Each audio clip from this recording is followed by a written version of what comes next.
Hi guys, welcome back to another video. As you can see, for dinner today I am having some stew peas with beef with some nice little spinners. So thank you for stopping by and let's get right into the video. So we're gonna put our peas to boil. I have some garlic and I'm gonna also add some pimento seeds. Pigtail is mainly used to make stew peas, but you can make stew peas with whatever meat you want to use, and I'm using beef. All right, so I'm gonna add my salt and I'm gonna put my peas to boil.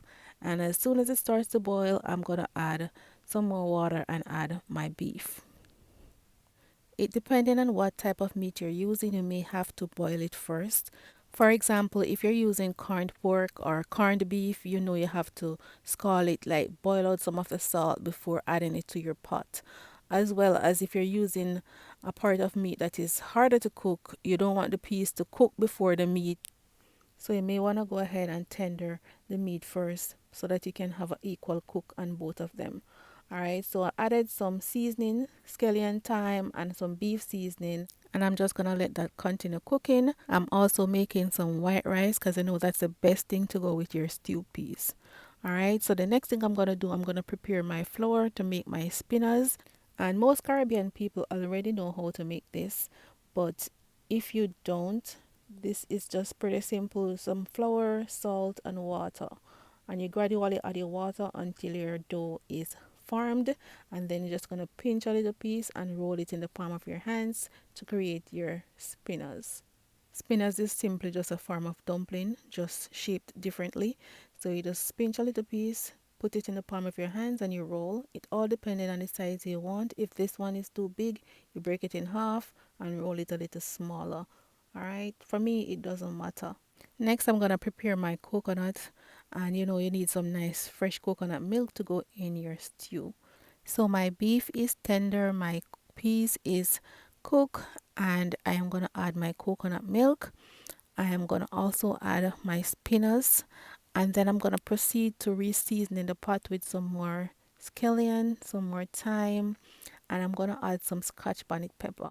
So the only person that's here that don't like pepper is my husband, and he doesn't eat beef. So Crystal is gonna be happy today. I can make the pot as spicy as I want it to be, but not too spicy where I'm not able to taste the food.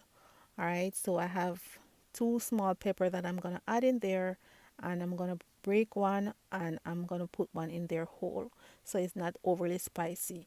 All right, so yeah, I'm also gonna add some more beef seasoning. I'm gonna add some more beef seasoning. You can just taste your pot and you'll know what you need in there.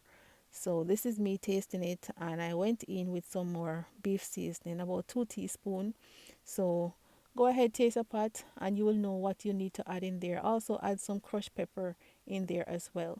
Yeah, that's about it. Sometimes I do add carrots in mine, and yeah, it's up to you if you want to add a little potato or a little carrot. For me, I only want some spinners in it. All right, so it is cooked down to my preference, because one thing about stew peas, it does get thicker when it cools. So I'm gonna go ahead, turn it off at this point before it gets any thicker. All right, so as you can see, it has cooked down to its potential and it's looking yummy. I'm gonna share a plate, and I had mine with some rice and veggies. This is very similar to the southern peas and rice that they make here. So yeah, I should probably do a video on that as well.